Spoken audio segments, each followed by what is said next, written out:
It was a long pour. Yeah, it took you a really long time to start to pour. Part of me wanted to wait, and part of me wanted to interrupt it with the intro, but it just felt right. I just went with it. Hello, and welcome to Flix and a Six. I'm one of your hosts, Anthony Costanzo. With me forever and always, the man, the myth, our very own Happy Hogan, Alessandro Bielsi. Say hello, Al. Hello. Today we're going to be talking Spider-Man Homecoming, but first, Al, what are we drinking?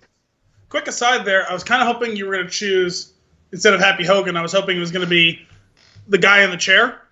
I thought about it. Because I had something for that, but it's okay. I'm okay with Happy Hogan. You resemble a Happy Hogan. I mean, we're both rather large, broad individuals. Mm-hmm. Both look like we've seen our way around a gym. I think that I am actually happier than Happy Hogan. That's probably true. But anyway, let's talk about what we're drinking. Indeed. We're drinking, this is another one of the rare Anthony selections.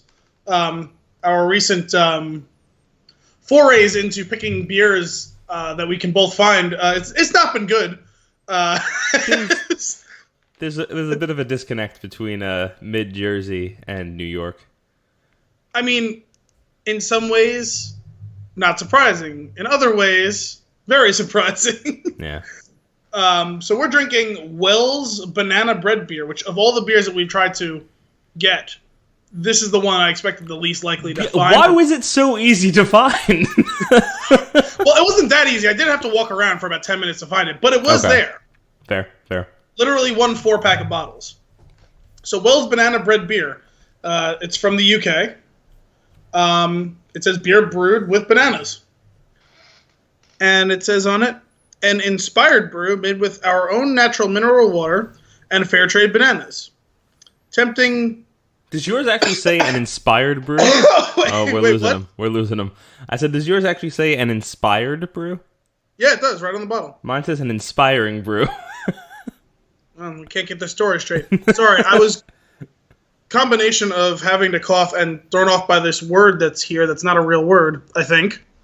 Tempting Banafee aromas? I don't know if that's a combination of toffee and banana. I see that too. I was wondering the same. I thought maybe you'd have some input. I'm guessing they made some sort of weird amalgamation of toffee and banana. If that was the case, it probably should have been Bananafee. Probably true as well. I've genuinely never seen this word before. Tempting Banafee aromas and flavors are balanced. I'll go to Google.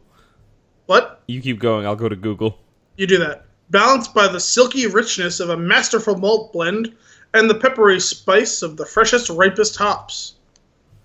Long ago, ale was known as liquid bread. We've used our long history of creating the finest malt blends and added fair trade bananas to awaken the senses as the seriously fruity, rich, yet surprisingly versatile banana bread beer. Breaking news. Banafee is a pie, English dessert made from bananas, cream, and toffee. So I was kind of right. Yeah, you were. I thought it was just a hodgepodge of words, but apparently it's a type of pie there. Nice. I was not familiar. I'm not well versed in British pies. This beer is made with those fair trade bananas. Yes, as opposed to the cheating trade. Is that the opposite? I don't know that's how it works, but I'll go with it. Not even close. Do you have a little story on yours? See, Al's drinking the bottle. I'm drinking the can. Just what I read. And I didn't really look at the thing that started with tempting Banafee? Yeah. Okay, so I've got long ago, ale was known as liquid bread. Oh, I read that. You read that? Yeah. I was totally not listening to you. I apologize. Yeah, I know. You were looking at your Banafee pie. Got it. Nailed it. All right. Moving on. Shall we cheers and try this sucker? Absolutely. And clink.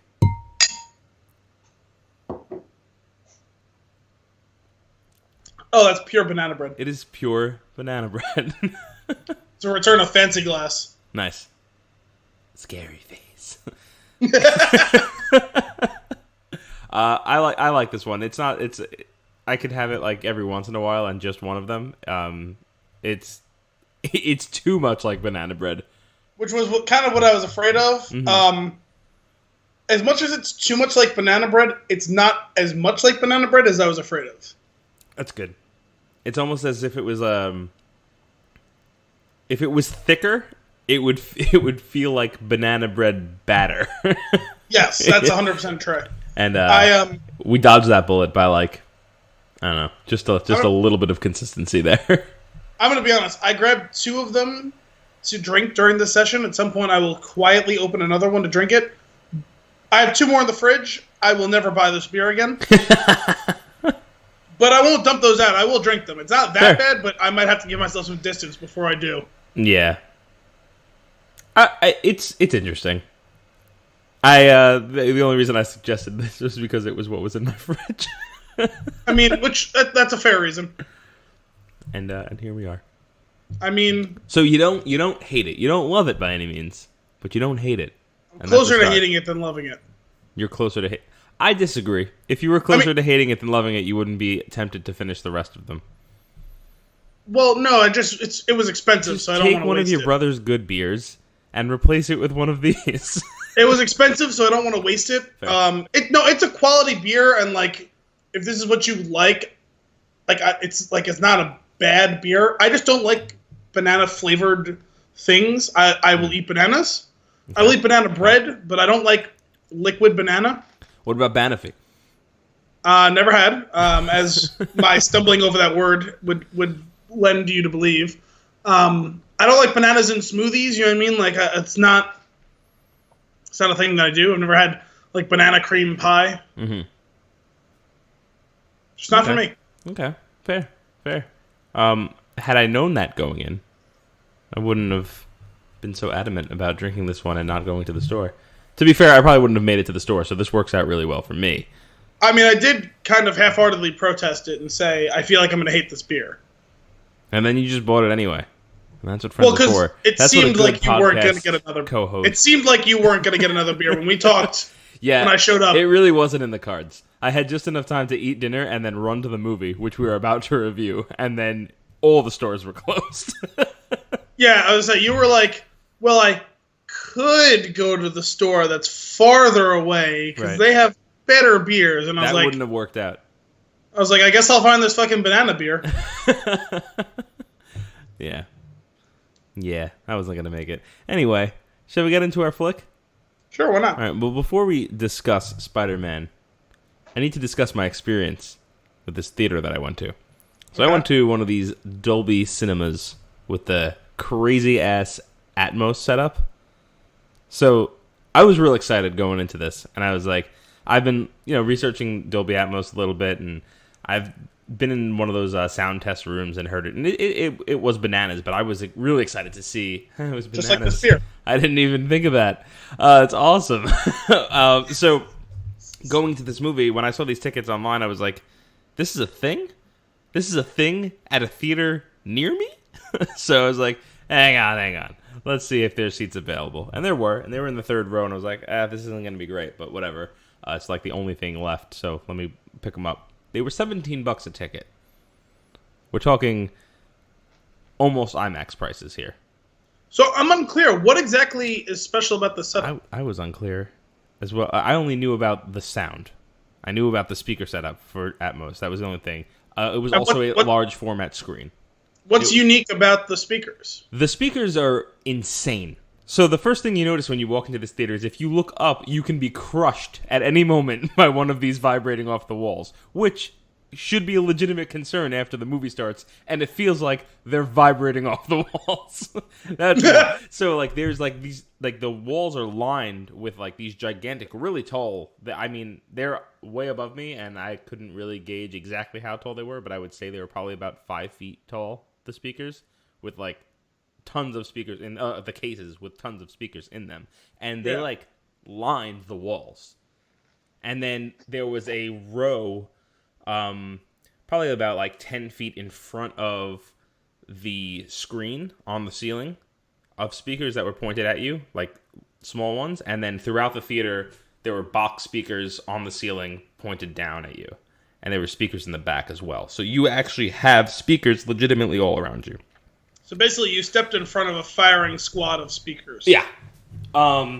Which becomes very apparent when they start doing their crazy ass Dolby Atmos like advertisement thing before the movie. Yeah, they do that thing with like the sound and colors and shit, and it goes nuts to show you how awesome the speakers are. Exactly, except it's not the really creepy child that's saying all around you, like that other movie theater that we go to. Oh, I don't remember that one. That is weird. That's terrifying. it makes my skin crawl every time I hear it.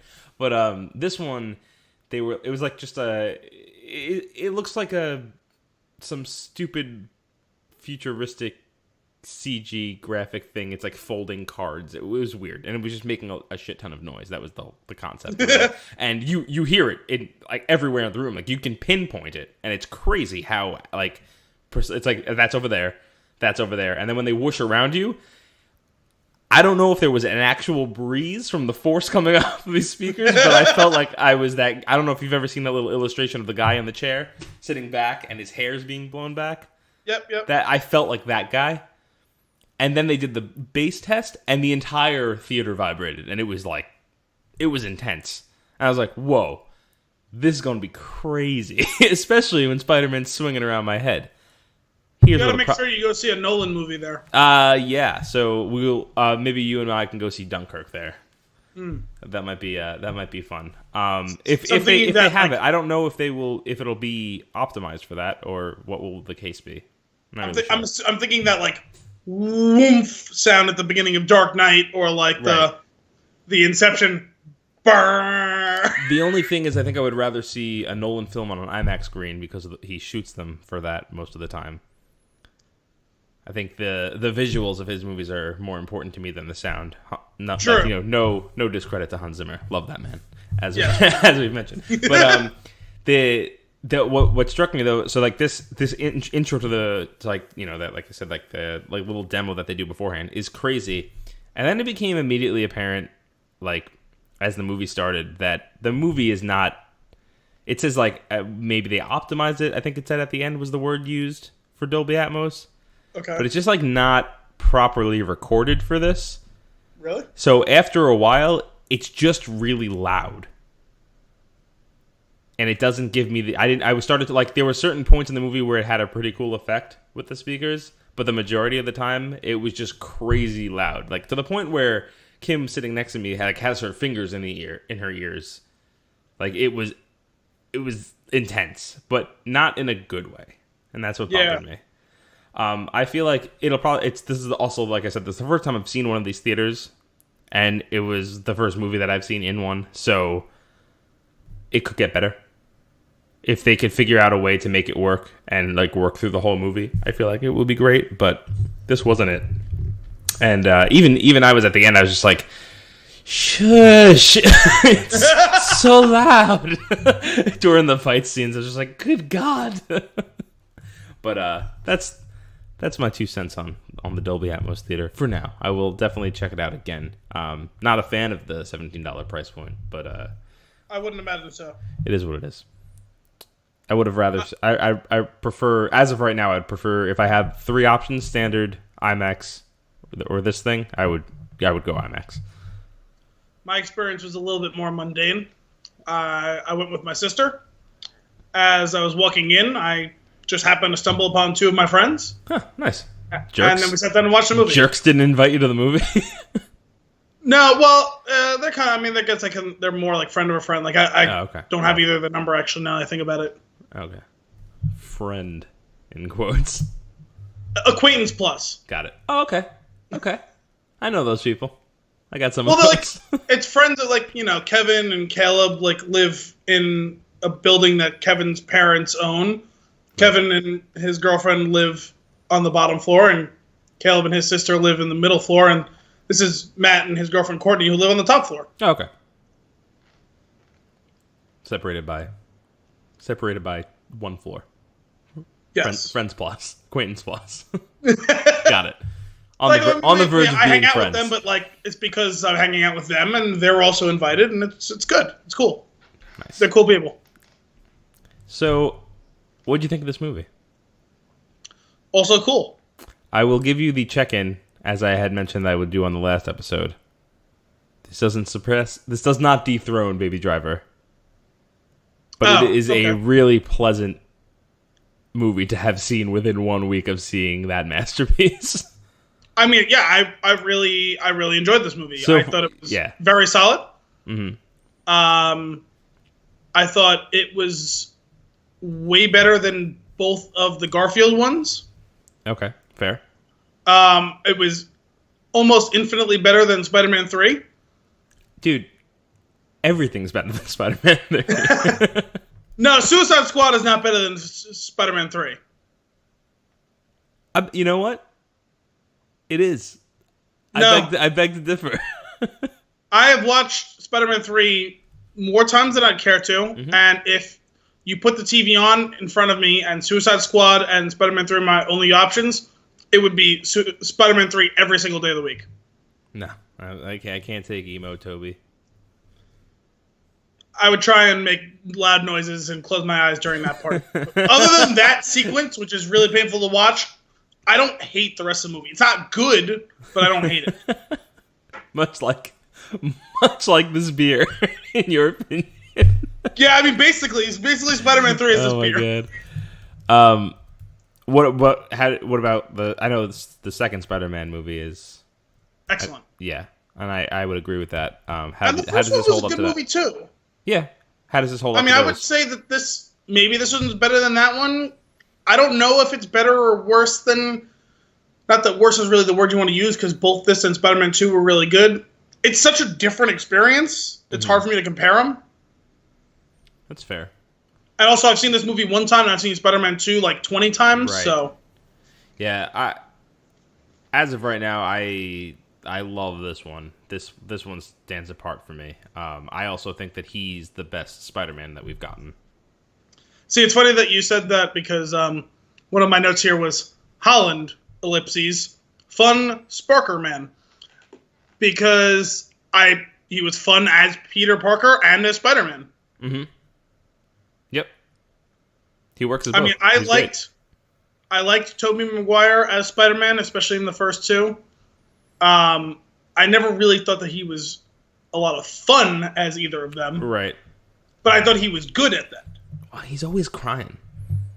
Yeah, so that's one of the reasons that I think I might enjoy Holland better, is because he nails the whole awkward and unsure of himself thing, but with way less whining and crying than, honestly, either of the other two Spider-Mans. Right. And he also, like, he played the young kid much better than the two of them did. That's true. He's playing the youngest of the portrayals, right? Because he's only a sophomore in high school. Mm-hmm. Yeah, and he pulls it off. Yeah. And the only time that he really, like, kind of got into, like, whiny territory was that one scene after the ferry scene, which, you know, we're not in the spoiler territory yet, so I won't say what's going on. Right. But he's really emotional in that scene, so it's, like, totally justified. Yeah, for sure. Yeah, it was like that's what a 15-year-old kid would sound like when, like, the weight of the world is on his shoulders. Exactly. There is something in that vein that I want to bring to attention now. It's not a spoiler, and I won't get into details. I will later, probably. But this is the most intense and believable the scenes of, like, hopelessness have been. I feel like in a Spider-Man movie, or in not necessarily a Spider-Man movie, but in any of these Marvel movies. I don't know about that per se. I mean, I think it measures up with the other ones, but I don't know if that I would just say that this stands alone. It surpasses it for me. Okay. And I will get into those specific scenes a little bit later when we start breaking into spoiler territory. Yeah. There's something I guess we could talk about before we get into spoilers. The pace of this movie, which I notice is kind of very similar to the way a lot of movies recently are paced, in that it's like it very rarely stops for 2 seconds. Mm-hmm. Not that you want a movie to drag, but for instance, and it's tough to compare this movie because I think it is a superior movie, Baby Driver knew when to take its foot off of the gas and really settle into a scene and let it, like, breathe and let it be what it is. And a lot of, I mean, hell, you have a lot of older movies that would have, the pacing would be very slow at times, but you never feel bored by it, right? Right.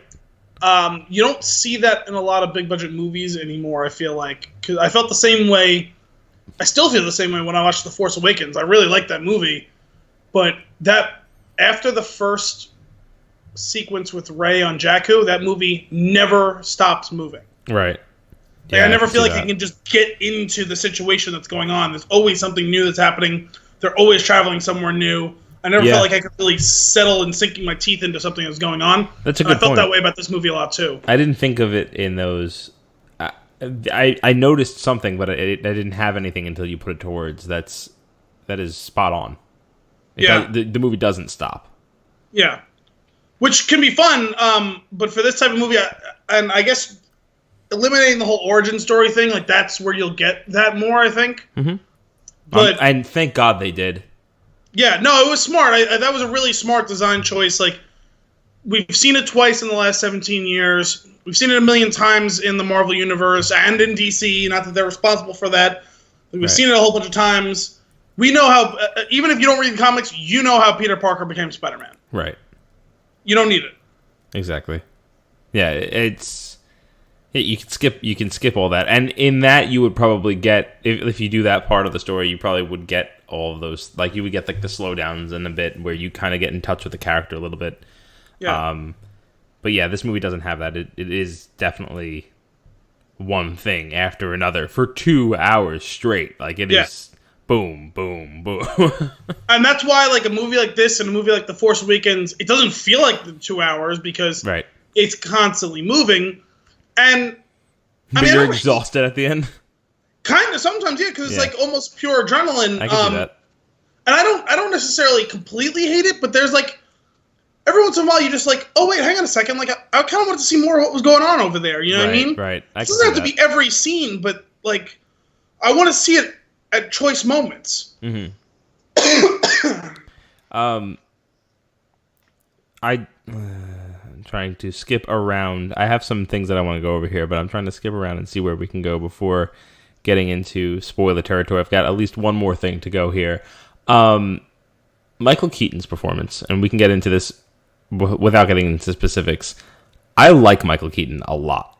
I know you do. And you like it when he gets nuts. I love when he gets nuts. I love when he wants you to get nuts. Come on. Let's get nuts. I know you like when he likes to dance with the devil in the moonlight. This was he was very much bitten by a radioactive Jack Nicholson like years ago, and he's turned into the villain, and it works, and I love it. And he is a crazy person, and whenever he looks at the camera, and he gives you that creepy psychopath smile, is that chilling? And he finally got to play Birdman. Oh. But yeah, this was better. I like that movie. I know you did. It's one of those things that we'll never agree on. It's fair.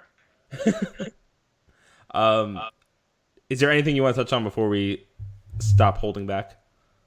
No, I mean, I think that's pretty much it. I mean, other than to say that it was good. Really good. Go see this movie. Go see it if you're still listening and you're like not sure. Enjoy these summer movies. Yeah. But we got a few coming up, right? Because we had a bit of a soft spot there for a month or so, and now we had Baby Driver, we have this, we have The House, we have Dunkirk, we have Atomic Blonde. There's some good stuff coming up. Yeah, for sure. I don't see any of these movies knocking Baby Driver off my top for the summer. I don't know. I feel like you're going to be willing to give in to Dunkirk. Oh yeah. Oh, that's right. It's the number one contender. However, I know what I'm getting into when I see a Nolan movie, and there is something still very special about Baby Driver that I don't think it's gonna. But hey, if anybody can do it, he can. I still have hopes for Atomic Blonde, but it's just because I was so much of my like teenage and even recent years was formed by reading Robert Ludlum. And that looks like a Robert Ludlum book put right on the screen, and that's right in my wheelhouse. Yeah, we'll definitely do an episode on that. So, without further ado, we are no longer going to hold back. Spoilers from this point on. If you haven't seen it already, go see Spider-Man and then come back and listen to this. this movie, a lot of fun, as I had mentioned before. I did enjoy it, and I didn't think about the whole pacing thing until you brought it up. But there's a couple of things. The first thing I wanted to jump into here was the use of the shocker. Okay. I was happy with it. They had two named villains in this movie, and one was just kind of subtle, and if you weren't paying attention or listening, you probably wouldn't know.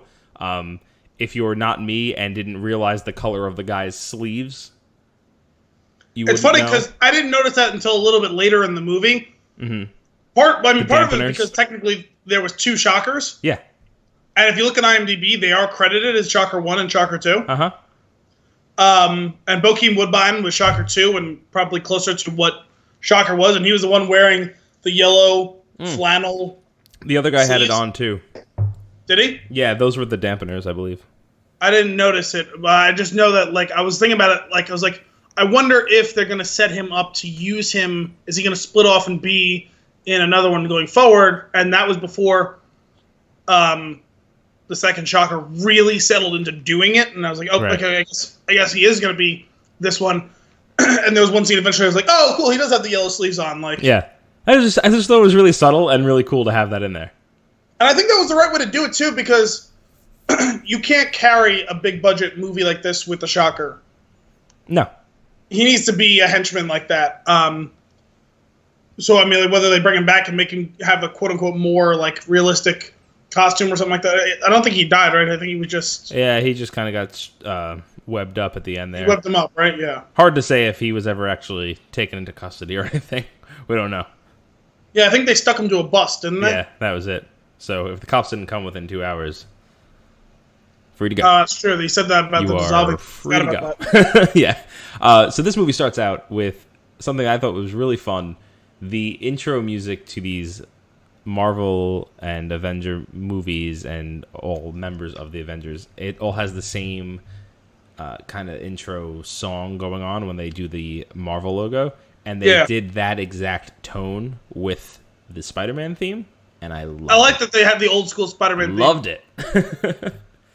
I was just like, yeah, I'm so excited.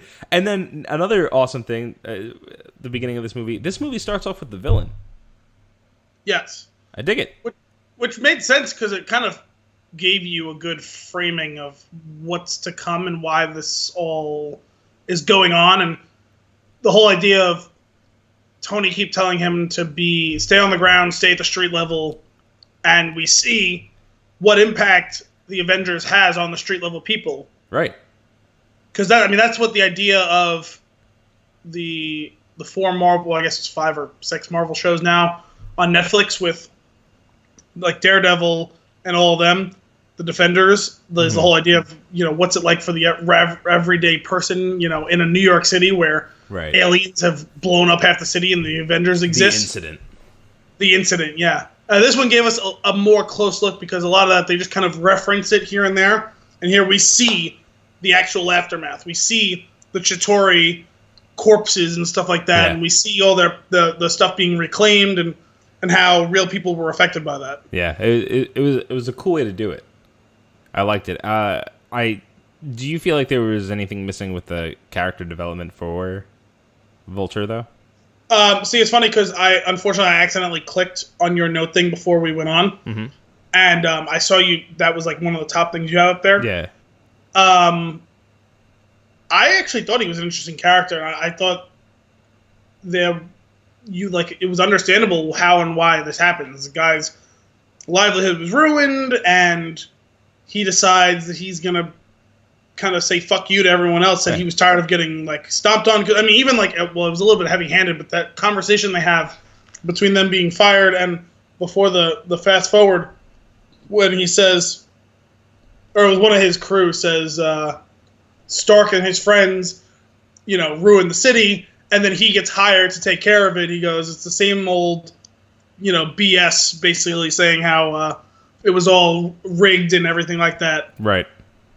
So I thought that was a pretty believable setup, and they mostly kept kind of that political idea out of it until the end. And even then, I didn't have a problem with that. I thought it was all consistent and it wasn't too preachy. You know what I mean? Right.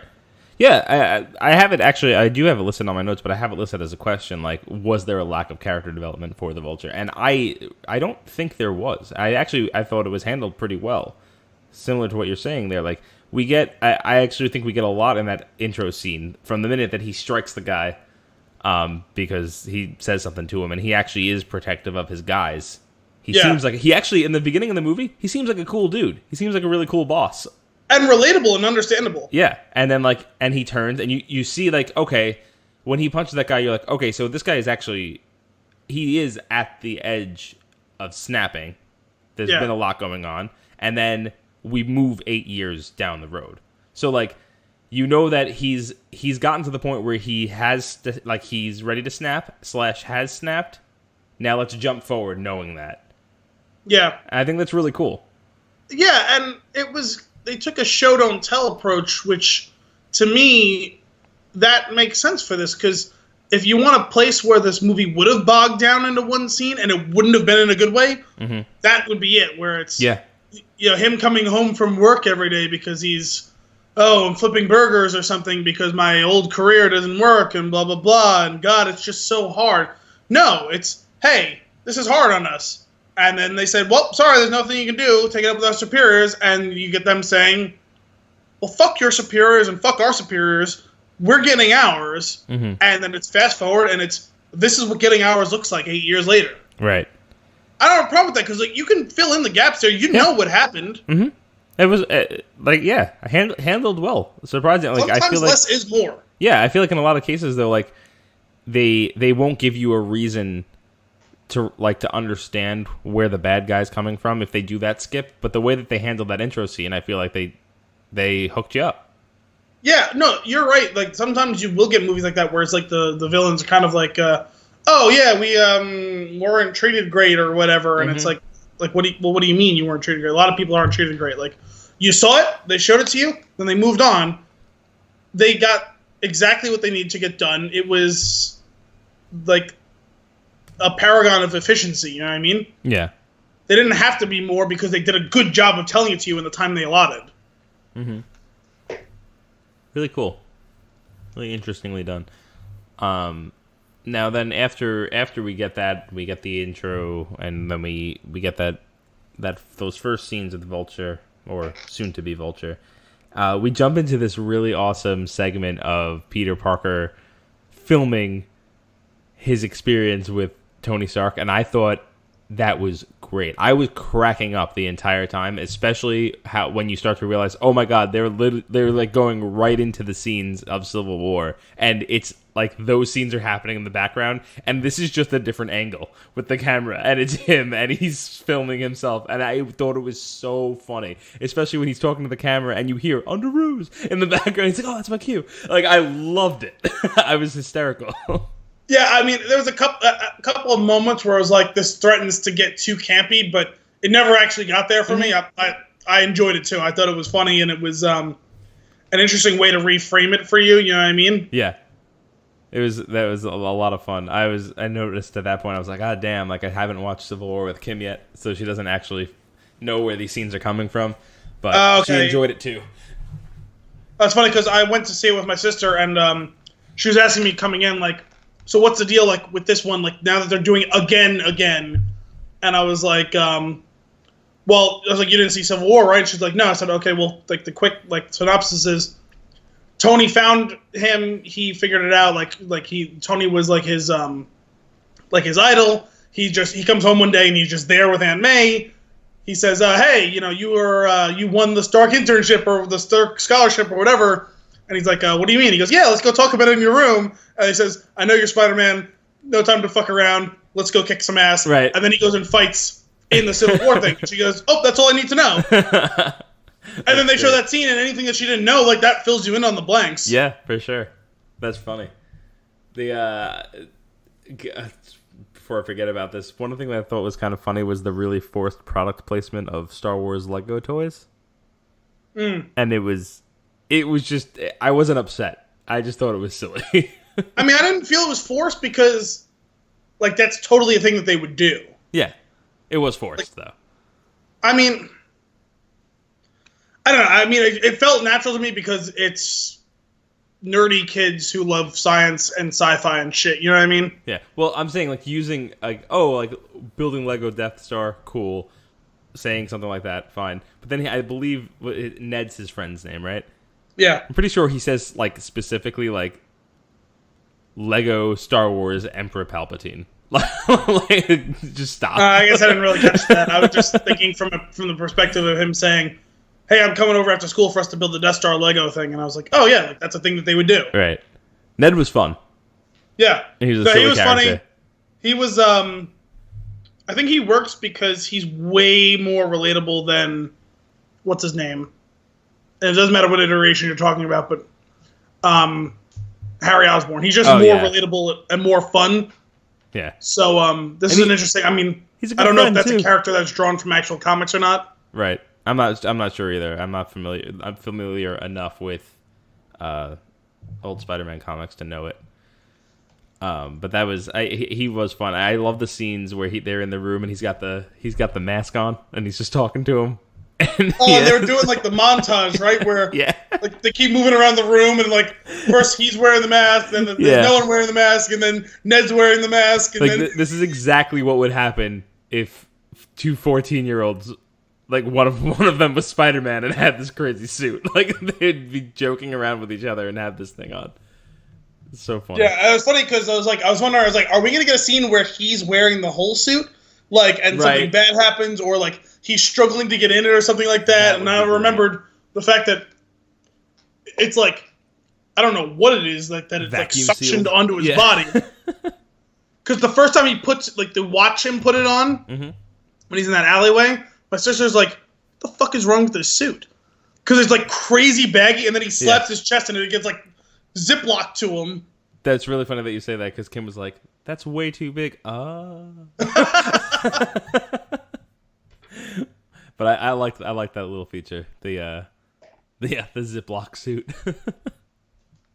That was fun. I also loved the him getting to know the voice inside the suit and like giving her a name and talking to her.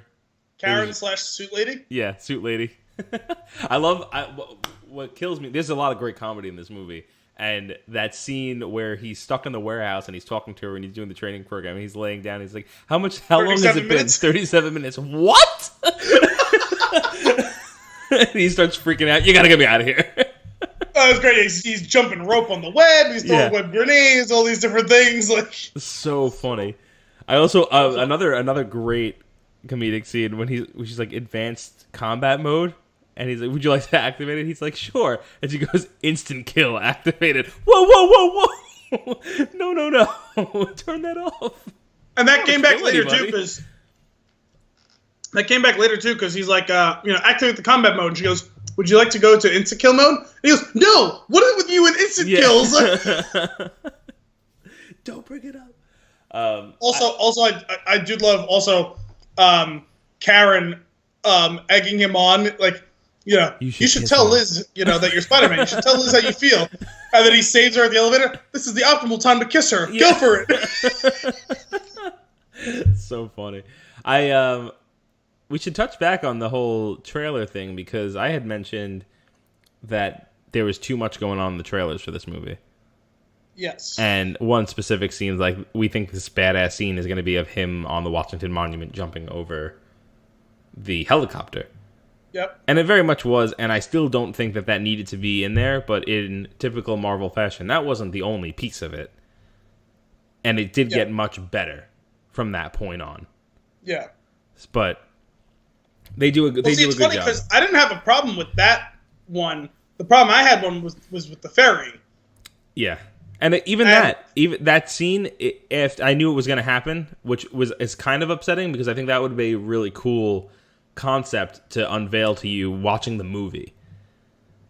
Like, but this the thing thing is, slicing it in half. Well, no, I didn't have a problem with them showing the ferry the first time in the trailer. It was when they showed it the second time with Iron Man going to save it in the trailer.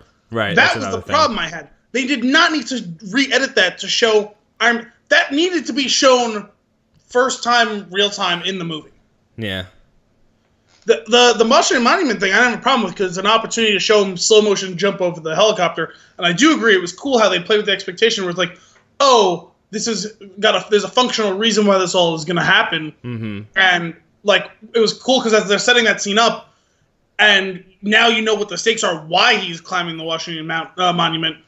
When the helicopter comes in, I was like, I know where this is going. This is going to be cool. And he did exactly that thing where he loops over and does the slingshot effect on the helicopter. That was a really cool scene. Yeah, I think now, thinking back now on the trailer, it doesn't bother me as much knowing what happened in the movie.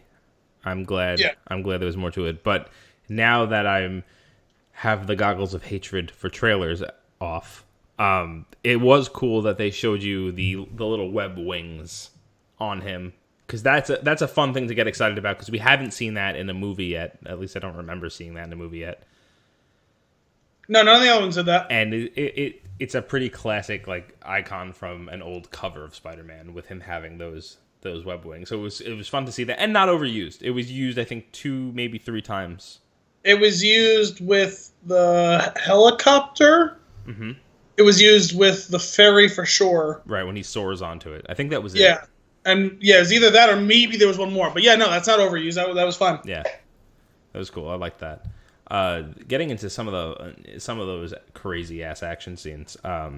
So we had the ferry scene, obviously partially ruined for us, though the actual the quick takedown of some of the villains on the boat was cool, and then starting to see everything fall apart because the FBI was there and they were clearly about to do something.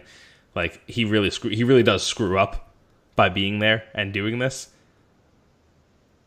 So that's true. That was a little fun scene there. I do feel like that was a little bit contrived though, because I mean Tony scolds him, and I guess rightfully so, because he's asking him to not do it, but he's 15 years old, so you know he's going to do it. Mm-hmm. So if he was going to call the FBI or get him involved, like that's what it was. He should have said something. Like, listen, because he just kept saying, "This isn't your job. Other people are handling it." Say, "Hey, I got the feds involved. They're tracking him down. They've got it." I feel like that's probably enough to get him to at least back off. Right. And I think it totally would have, obviously. But maybe that's why they don't do it, because we do have a strong-headed Tony Stark who likes to always be right, and he does play things close to the chest, but not because he's being secretive, because he's being an arrogant prick all the time. Yeah. So he doesn't tell him. He's like, you don't need to know my reasons. Like, you just need to listen to me. And if he had told him, he wouldn't have gone. So it does help the plot along. But that's what I'm saying. Yeah, it is contrived. Yeah, I agree. But also, I mean, by the same token, I guess you could say it also kind of reveals Tony's own inability, or how he's out of depth with dealing with a younger kid like this.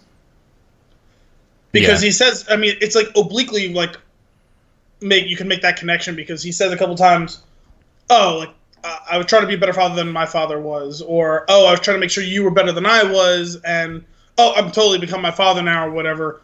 I think that's where it comes from, is, if he was an actual father, or if he had spent time trying to deal with someone this kid's age, maybe he would have understood the dynamics a little bit better, right? Mm-hmm. Where, hey, he just wants to know that he's being listened to, right? Right. Because that's the whole thing, is he goes, I was the only one who believed in you. No one agreed. No one listened to what I was saying about it. He's revealing right there that he should have seen that. He should have understood that, but he didn't. Yeah. There is a lot of fun, emotional scenes between the two of them. When I say fun, I mean, I guess more interesting. That is part of it, what you're saying there. He didn't have that relationship with his dad, so it's it's cool to see that and how that plays out now. And then one scene that gave me chills was when he's Tom Holland did a great job in this movie, and I believe every emotion that he has on screen. And one of the ones is when he's basically in tears, and he's saying he's yelling at him, if you actually cared enough, you would actually be here. And the suit opens and he walks out. I was like, oh, I was like, that was a pretty charged scene. Yeah. You just it was like a gut punch for him as he walked out. He's like, "Oh Christ!" That was a great one. And then back earlier when I was saying that I felt like this had some of the most believable like scenes like of like hopelessness in this movie. The scene where he is getting crushed by the building. Yeah. Like that hit me. I was like I know he's not gonna die, but part of me is like, is he? Like this is rough. Like this is really, and that just points to his skill as an actor, because like he really sold that scene. Yeah. Well, and he sells the whole thing where it's, he's trying to be a more adult superhero, but shit, he really is just a kid who's like out of his depth, right? Mm-hmm. Where it's, For sure, you finally hit the wall. You finally hit something that you just can't take down yourself, and you didn't expect to ever get there. You felt like you were invincible this whole time, right? And you lost to a ceiling. Yeah, that's crazy. And I think it literally all comes crashing down on him in that scene. Yeah. Yeah. It's funny too, because I just seen something this week. I read something about like kind of the future of both movies and comics for Spider-Man specifically, and that scene is pulled from one of the specific comics, and I just happened to see something referenced. I wouldn't have thought anything of it if I hadn't read this. Basically, some scene from one of the comics in one of the runs. I think it was one of the Amazing Spider-Man runs. Mm-hmm. Him being crushed under the wall and like having to reevaluate what's gone on and actually find deep and find a strength that he hadn't found before in order to get out of that wall or on that ceiling, whatever. It was very, very, very similar to supposedly an iconic comic book scene. Mm-hmm. Yeah, if the way it was shot, it seemed like that would be the case. But really, just kudos to him, because any of the scenes where he's scared, or he's upset, or he's confident, or he's goofing around, like I genuinely like he delivers in this movie in a big bad way. It's awesome. Yeah, it's funny because I haven't really seen much of him in anything else. Neither have I. He's young. He's only been in a few things. I didn't see the movie where the movie's in with Thor, in the Heart of the Sea, mm-hmm. Which is the Moby Dick, I think, basically. Yeah. What I did see though was the Lost City of Z, or Zed, I guess. But he doesn't really have that big of a role. He's really not in it too much until the last 20 minutes or so of the movie. Okay. Really good movie, and it's like a true story. Really unique story that I had never even heard of before. And he was pretty unlikable on screen for most of it. Yeah. Up until like, the end. Intentionally? Like his character was meant to be unlikable, or he just wasn't working? I guess more the character thing, but kind of both. Okay. Because he does just play like a whiny little shit. Gotcha. But then he shook off the whininess for the end, so I guess that's the whole character aspect of it. Okay. But I didn't think anything really that special for or against him from that movie, the bits that he was in. So this is really my first extended look at him as an actor, and I thought he acquitted himself well. Yeah, I would say after seeing this movie, if I see his name pop up on something, I will be interested in seeing it. I think he is in something else that's coming out soon. Yeah, and he probably will be, or continue to be, for quite some time. Let's check the roster. I expect that Spider-Man and the Avengers are going to fill up a lot of his time, though. It depends on how many scenes he's going to... Oh, right. The Uncharted movie. But that's like... That's out. It's not. It's down the road. It's not for a while. Yeah. It's in pre-production. But that was something that I had heard about recently, and I was like, "Oh, that's actually pretty cool." Like, I think he's gonna play young Nathan Drake, which is awesome. That could be a fun story. But yeah, I'm sure he'll be in some stuff coming up. Oh yeah, this is it. Sorry, I'm just looking it up now. I was like, I could have swore I saw him in a commercial recently. It's called Pilgrimage. Okay. In 13th century Ireland, a group of monks must escort a sacred relic across an Irish landscape fraught with peril. I've seen one. Is what's his face in that? Is Shane? Yes. What is his real name that I'm never going to remember? We went over this last week. I know, with Baby Driver. John Bernthal. John Bernthal, yeah. It looks like I'm guessing it's like the three main characters, or it's Tom Holland, John Bernthal, and Richard Armitage. Who's that? That sounds familiar. Thor and Oakenshield. What? Oh, Thor. I thought you were saying Thor and something else, and I was like, what are you saying? Thorin Oakenshield from the Hobbit movies. Right. Cool. Yeah, I'll keep my eye on that. I'd like to see him in another movie and check out the skills. See what he's got. Yeah, that comes out sometime later this year. I'm not sure when. What did you think of the costume?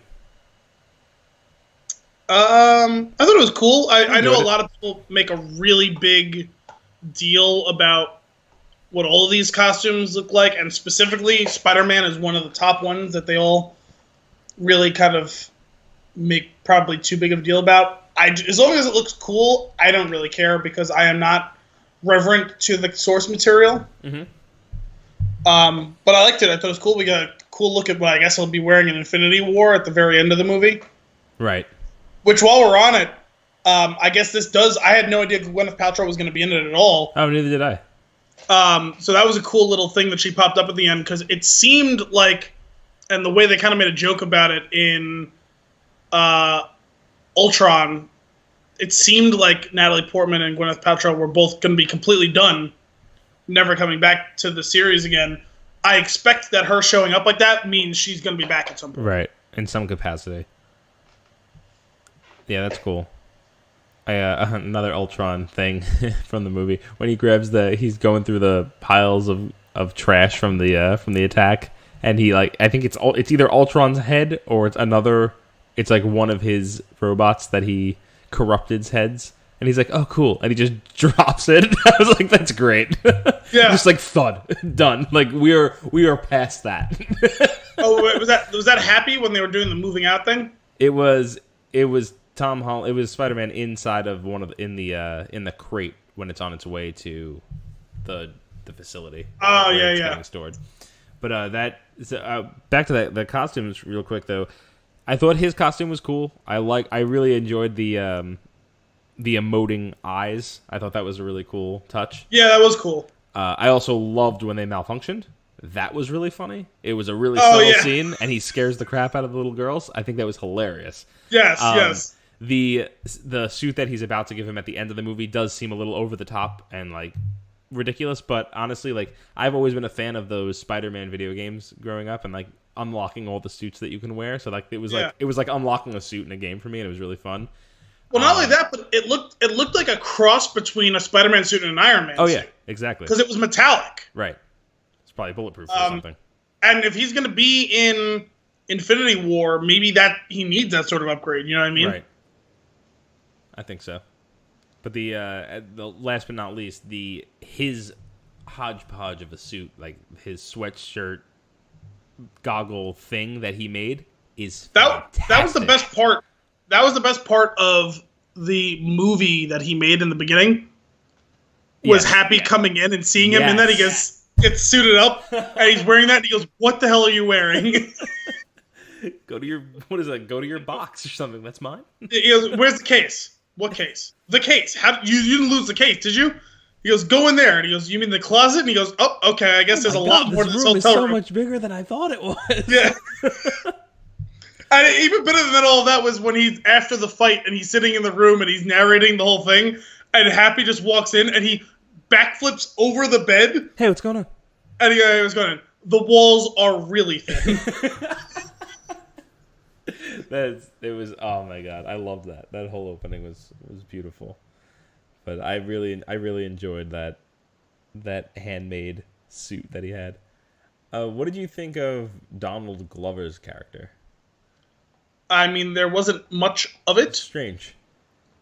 Well, I guess I kind of forgot that this was a thing, and I saw something about it recently. I forgot that he lobbied really hard to be Spider-Man. Oh, did he?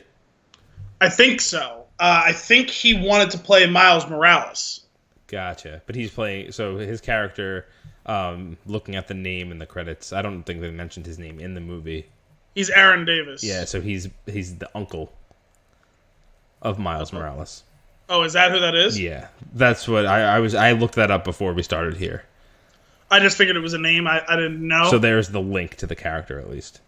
I guess so. And maybe it sets up for somewhere down the line, including Miles Morales. Well, it does, because he says, like, I don't want guns My in this. nephew's in this. Exactly. So that's kind of cool. Maybe they just felt like it wouldn't work, but they wanted to give him something out of it. Well, I think that was his idea. I think like he pitched it like when they announced it early on, like, "Hey, you've had 2 Peter Parkers. It's not working. Let's do something different." That might not have been a bad idea, actually. Interesting. We wouldn't have gotten Tom Holland, so I'm glad we went this way. But that could have been a good move on their part. Well, and also it's a good opportunity now to kind of pivot a little bit. I do think there may be a little bit more to talk about with that. I mean, the one thing I'll say is I don't have a problem with the idea, but if they wanted to do this kind of iteration, and I thought Miles Morales was supposed to also be pretty young, I don't think Donald Glover's the right person to play that character. Right. Because he's like in his 30s. Mm-hmm. But it's funny when you talk about playing with the expectations of and trying to do something different, because there was 2 things that I think we discussed both of them sometime before the movie came out, off the air, obviously, with the 2 girls, Liz and Michelle. Mm-hmm. And I told you there was some speculation. Some of the speculation I had, some I saw online eventually. Both things. One, that Liz was ultimately going to end up being Michael Keaton's daughter, which proved to be true. Mm-hmm. And that was the one that I was really on with. What did you say? I was going to say, actually, it just didn't even occur to me while I was watching the movie that might be the case. And then when it happened, like when he opens the door, I was like, my actual first thought when he opened the door was like he figured out who he is, and he's like getting to him personally. Okay. But then when you see his face and you realize he doesn't know who it is, that made the next 10, 15 minutes of the movie like the most intense. Oh, definitely. The way they did that, as you can see the physical discomfort as Peter has noticed and recognized Adrian for who he is, and you watch the discovery in the car of Adrian now looking back and figuring out who Peter is. Pedro. Love that. That was really cool. And it's funny because it took them long enough to make that reveal that at a certain point I was wondering if I was wrong about it, because I figured it was going to be revealed maybe a little earlier than it was. Right.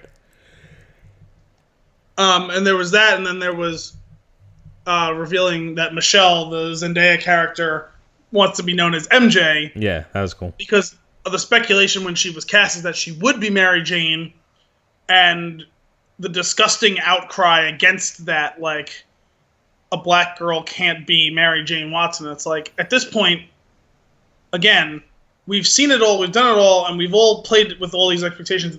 At this point, why does it matter? Right. Like, you've got 3 movies of Kirsten Dunst with red hair. It doesn't matter. I was so excited. Like, when she said, like, call me MJ, I was like, ah! I was like, yeah, this is awesome. I had the opposite reaction that the entire internet did. And it was a smart way, and it was kind of a good fuck you to everyone who was bitching about it at the time. You know what I mean? It's like, oh, it's not her. It's not her. Oh, yeah, by the way. Yeah, it is. Deal with it.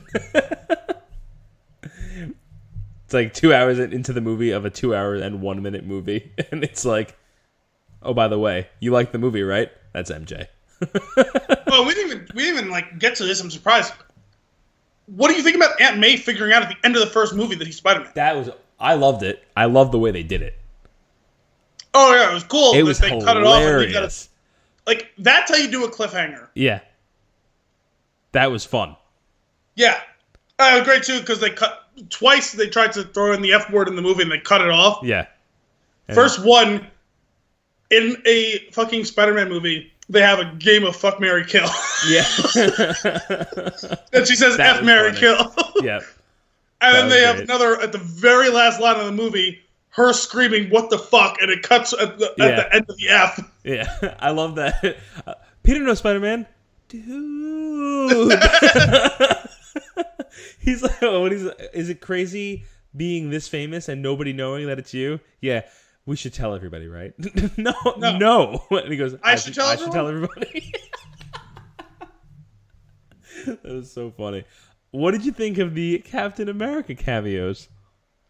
I knew that he was in like a video. I didn't know there was going to be a couple of them. I didn't know that it was going to be infinitely cornier than anything else he had already done, including his stuff in the first Avenger. Right. And I loved every minute of awkward terribleness that it was. Yes. It was beautiful, specifically the scene where he points to the side and the coach is standing on the wrong side of the TV. Yes! Brilliant. And the post-credit scene. Oh, well, I was going to get to that in a minute, because first I wanted to talk about that scene you just said where Peter knows Spider-Man, and Flash goes, are you friends with Spider-Man the same way that Coach is friends with Captain America? So stupid. That was great. So, it's funny, I have this down in the notes. I have a little story about the post-credit stuff, and I guess we can talk about both of them now since we're doing this topic. Before the post-credit scene, the other Captain America scene where he's in detention, it's like, so you're in detention. It's like, now you got to figure out, you did something wrong. How are you going to make it better? And, like, that video clearly ends, and then it goes into a sex ed video in the background. Oh, my God. Hysterical. Your body is changing. You know what? As someone who has a lot of experience with that, let me tell you. Oh, my God. I'm pretty sure he's a war criminal now. Is that one of the kids? I would put this on, even though I think he might be a war criminal or whatever. Oh, man. I love that, too, where he goes... the corniest line of all of them was, maybe you're in detention because you cut class, you didn't do anything. I don't know why you did it. Maybe you thought it was cool. Well, as someone who was in ICE for 65 years... Yeah. Oh, my God. So stupid. So now with the way that these Marvel movies are going, I've been looking them up ahead of time before I go in. I don't want to know what the post-credit scenes are. I just want to look up and find out how many there are so I don't leave before they're done. Uh-huh. So I looked it up before this one, and it said there was two. One in the middle and one at the end. So I'm sitting there with Gianna. A whole bunch of people get up and are leaving, and I was like, you're all fools. Get out of here anyway. You don't deserve this post-credit scene. So we're sitting there. I had the opposite experience. Not a single person got up through the entire It was like credits. 50-50. And like a couple people realized it too, like they were walking down the stairs and then stopped dead because they're like, oh wait, no, we have to wait for this. Right. Which, that's an understandable reaction. So we are sitting there and Gianna goes to get up and I like put my hand out, I was like, wait, post-credit stuff. She goes, oh, that's right, I forget that they do that because she's not a diehard fan of these movies. Right. She was interested in seeing this one and she liked it a lot, which is good. So we're sitting there and the first one comes, but I want to talk about that one after because we brought up the Captain America one. So it's going and she's like sitting there and like shaking. She's like, are you sure there's two? And I was like, yeah, I'm sure there's two. I gotta go to the bathroom really badly. I was like, just hang on, I know. And so the credits, those are some of the longest credits I've ever seen. Right. And she's like, you're sure? And I was like, yeah. How funny would that be if there wasn't, though, and at the end of it all, I just got up, and she's like, no, you fucking didn't. And I was like... But, like, you were like, I am the post-credit scene, and you put sunglasses on, and then you just walk out. The funny thing is that's not as big of a dick move as what the credit scene actually was. I know. So she's like, no, she's like, you wouldn't do that. And I was like, no, I didn't do that. I was like, it would be funny, but and no, then afterwards you're like, but he did. There genuinely was, like, there is another one. She's like, you're sure? I was like, I'm sure. She's like, okay, we'll sit. So she's sitting there. She's like, oh my God, oh my God, oh my God. She's cursing out the names of the people showing up on the screen, like the key grip and the best boy. And she's like, fuck that guy. Yeah.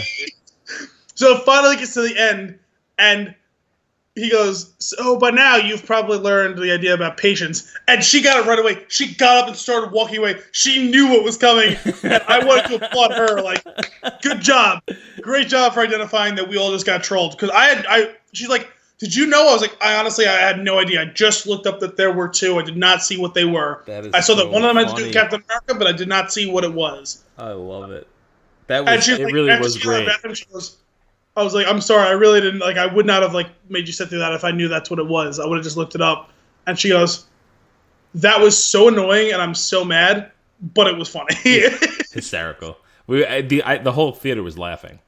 Yeah. Because, like, in the first line, you know that it's not serious. And it's like, Oh my God, that is great.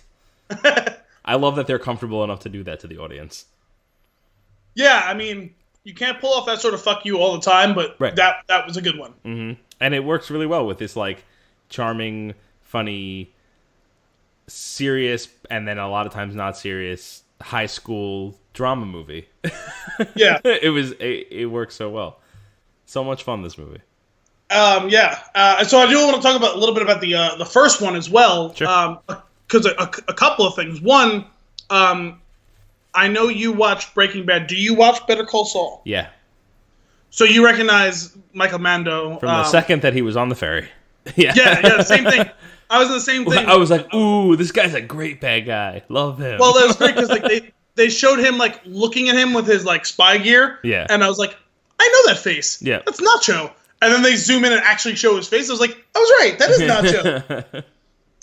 And then he like is promptly thrown off the boat and arrested. Yep. I was like, oh, that was a weird casting for approximately 6 seconds of screen time and having 2 lines.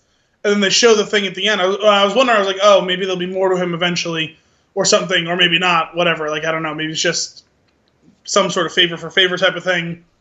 And then they have that post-credit where he meets up with Adrian Toomes and he gets a more extended thing. I was like, okay, this is cool. We're setting up 2 things. One, and I don't know. I looked at his name, and the name didn't look familiar to me. So I don't know if that's the alter ego of some really famous bad guy that I just don't know that that's who he's going to be. It's like a little goog.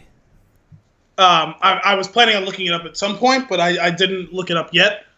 So that's one thing that I'm looking forward to is having him involved more because I think that guy's a really good actor. Yeah, he's pretty great. If you're like, if whoever's listening, if you're all caught up on Better Call Saul, or if you're not, in the most recent season that just ended a few weeks ago, he was really good this year. I am excited to watch the rest of that. Did you? Oh, you didn't see it all? No. He was really good. He gets a lot more screen time than in the past. They've been building up his character a lot. Awesome. And also, I'm genuinely excited that it seems like we'll get to see more of Michael Keaton somewhere down the line. In a very, very, like, personal, like, now it's personal.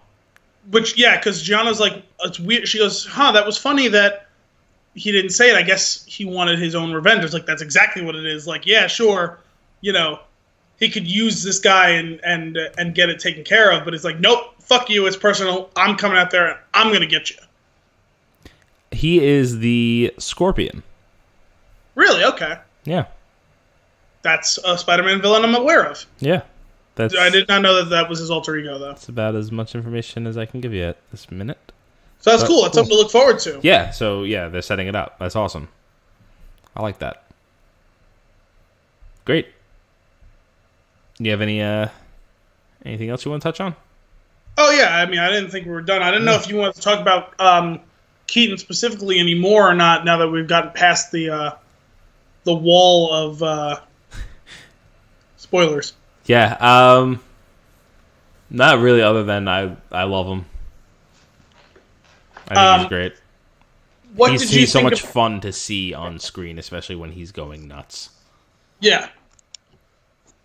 What did you think about the usage of Tony? Did you think there was enough Tony or not enough Tony? I thought there was almost too much. It's funny because I actually went the opposite. I thought there was just a little not enough.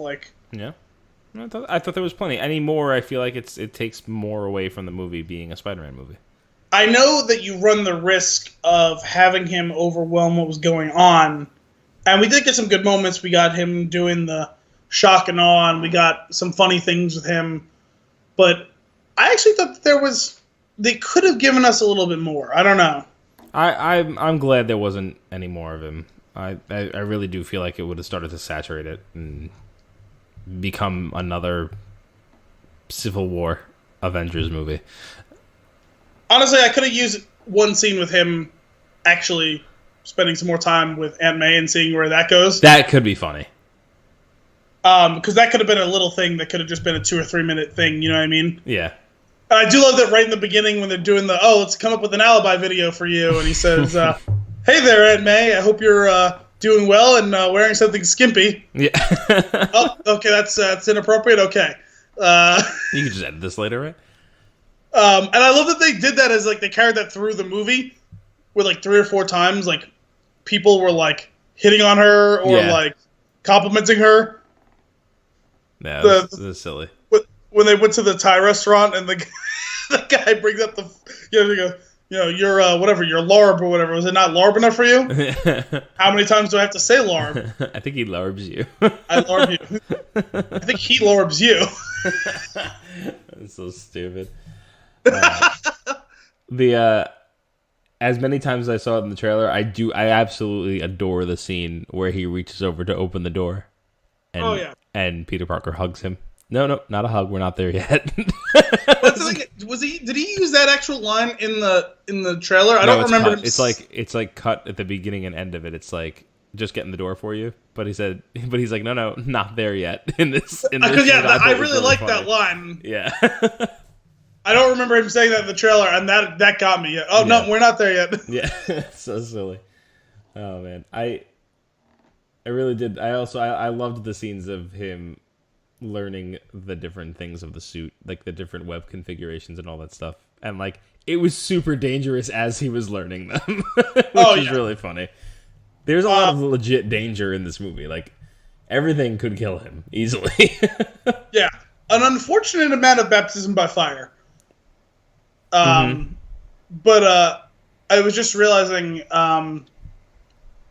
Oh shit! I already sorry. While you were doing that, I completely lost my train of thought there. Oh, for one thing, we didn't talk a lot about douche pants. This what?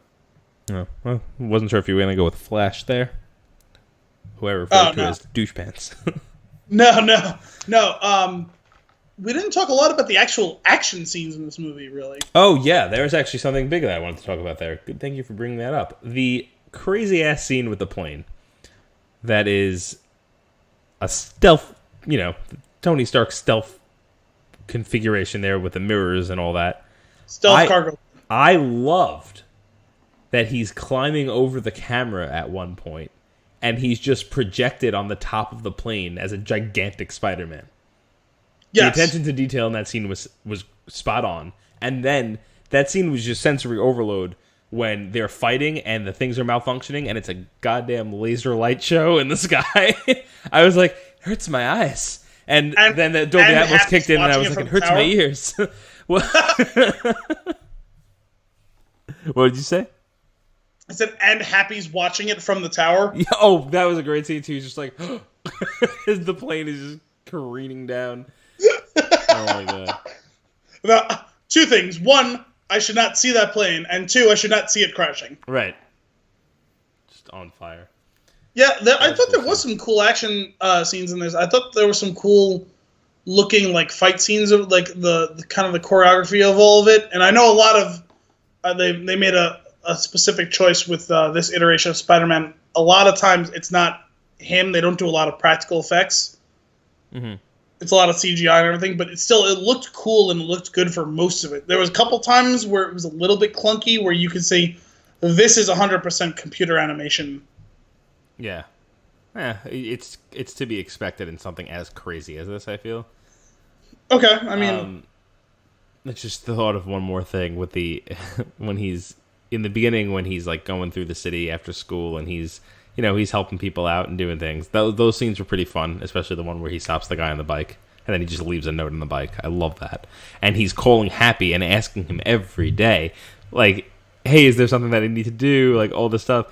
And you're just assuming at this point that he's not sending these messages to Tony. Tony's busy. But later on, something about the churro thing that melts your heart. Yes.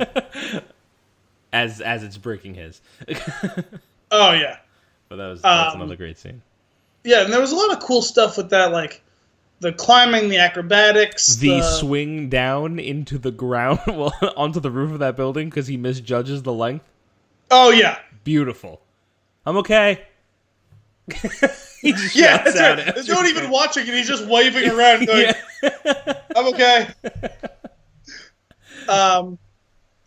Also, like, it's funny because we talked about it a little bit in a previous episode a couple weeks ago. I forget which one it was.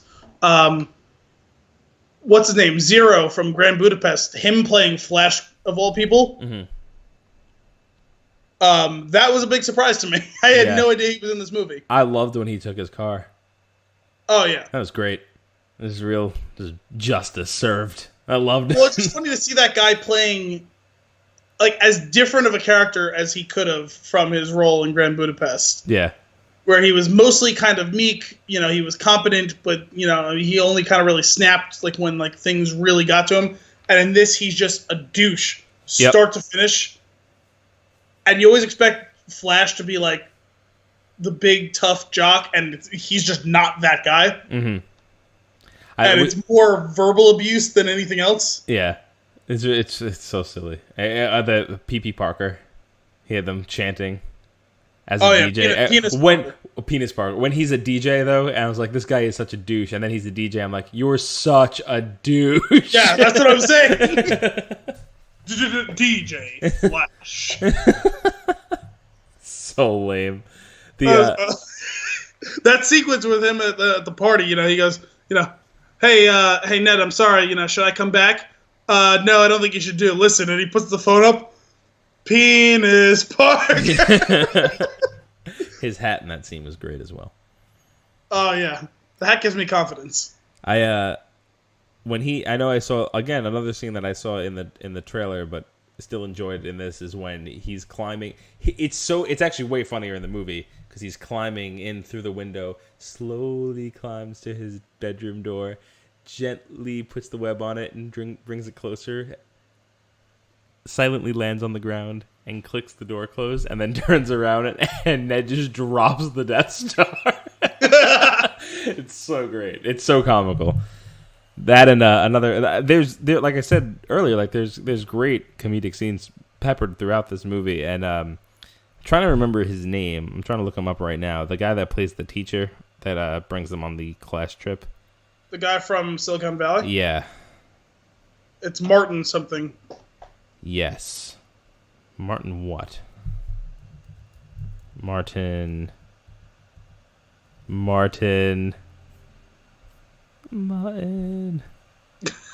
Starr. Martin Starr. This scene where they're doing like the interviews on the news, and there's like I couldn't. Oh my god, that was funny. Again. Yeah, I couldn't imagine losing a child on a field trip again. I also love the that silly news, like high school news channel that they had airing. Oh, it was so bad. So bad that it made it so fun to watch. And it was so perfect because, like, you could totally see if your school at the time you were in school had one of those programs with like the TV thing. Yeah, that's exactly how it would look. 100%. Sorry, I was scrolling through too, trying to help you find Martin. Whatever. I was looking at because there was a couple like Hannibal Buress. I wish Hannibal Buress would have been given a little bit more to do because that dude is funny as shit. And I was realizing as I was going through the principal. Yeah. He was one of the guys from The Wolf of Wall Street. He was one of like the crew. Okay. And wow, holy shit! I didn't even realize this. Sorry, I'll get to that point in a second. You realize he was in Captain America: The First Avenger as well, right? He was one of the Howling Commandos. Not really. Yeah, I'm looking at it now. It's like on IMDb it says known for. He played Jim Morita. He was one of the Howling Commandos. He played Principal Morita in Homecoming, so he's clearly his like grandson. That's really funny. Yeah, because I his had picture no is idea. actually the picture in his office is on top of his on the cabinet behind him. Was And it? Yeah, and I was like, oh, that's weird. Why is there an old picture of him as a soldier? I did not put that together. Yeah, I didn't even like process that. That's that great. picture. I love that. And I didn't even think about this. I completely forgot he was one of the guys. It's been a while since I've seen like the entirety of the original Captain America movie. Mm-hmm. I just happened to scroll by it. But what I was thinking of is, you remember him he was Chester Ming in Wolf of Wall Street, and I saw him quick for 1 second, and like the first time when he tells him to come into his office or whatever, and I didn't really think anything. Like I didn't recognize him at the time, and then they showed him again. When they're actually sitting down and having the conversation in his office, and I finally realized, like, oh yeah, I know him from Wolf of Wall Street, and I leaned over to Gianna and I said, I can't take him seriously as principal right now because the last time I saw him, he was snorting cocaine, and she started cracking up because she realized too that's what he was from. That's funny. That's great.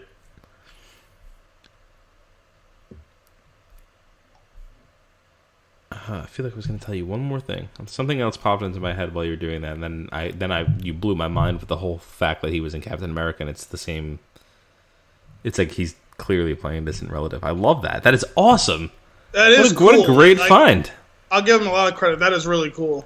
Oh, that's great. Especially, and it makes so much sense now that picture was on. Like I did catch the picture, and it didn't make any sense. I was like, huh, that's weird.